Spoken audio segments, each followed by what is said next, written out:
a former member of FIFA's executive committee, has been accused of making payments totaling $5 million to senior football officials in return for support for Qatar's successful bid for the 2022 World Cup.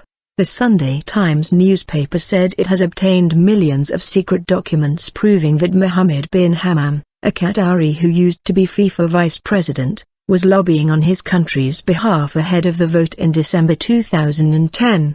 The newspaper alleged that bin Hammam made dozens of payments to top football officials in Africa as well as Renald Temerii and Jack Warner, the former FIFA Executive Committee members for Oceania and CONCACAF. The Times said that bin Hammam declined to respond to the allegations and that members of Qatar's bid committee denied any link to the former FIFA official, saying he played no secret role in their campaign. Bin Hammam is no longer a committee member of World Football's governing body after being caught up in a corruption scandal surrounding his failed campaign for its presidency in 2011. The Times alleges that he exploited his position at the heart of FIFA when he was an executive committee member to help to secure votes from members of its 24-man ruling committee who helped Qatar win the right to host the World Cup. Exploiting his influence, according to the newspaper, bin Hammam used funds controlled by his private company and cash handouts to make dozens of payments of up to $200,000 into accounts controlled by the presidents of 30 African football associations who influenced how the continent's 4 executive members would vote. The newspaper says the documents show that bin Hammam paid out at least $415,000 in legal and private detective fees for Temerii after he was suspended for telling undercover reporters that he had been offered $12 million for his vote. Bin Hammam's help allowed him to appeal the suspension and prevent his planned replacement from voting for Australia in the vote.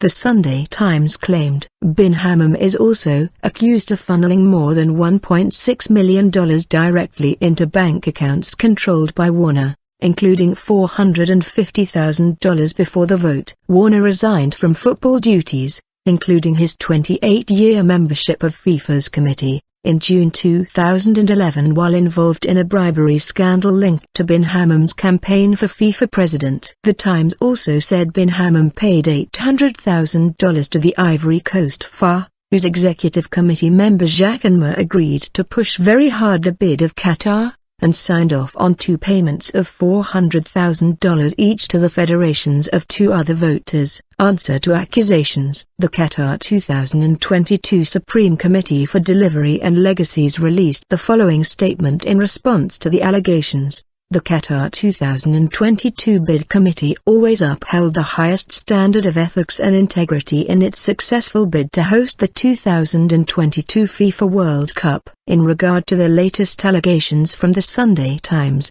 we say again that Mohammed bin Hammam played no official or unofficial role in Qatar's 2022 Bid Committee, as was the case with every other member of FIFA's executive committee. Our bid team had to convince Mr. bin Hammam of the merits of our bid. We are cooperating fully with Mr. Garcia's ongoing investigation and remain totally confident that any objective inquiry will conclude we won the bid to host the 2022 FIFA World Cup fairly. Following today's newspaper articles, we vehemently deny all allegations of wrongdoing. We will take whatever steps are necessary to defend the integrity of Qatar's bid, and our lawyers are looking into this matter. The right to host the tournament was won because it was the best bid and because it is time for the Middle East to host its first FIFA World Cup.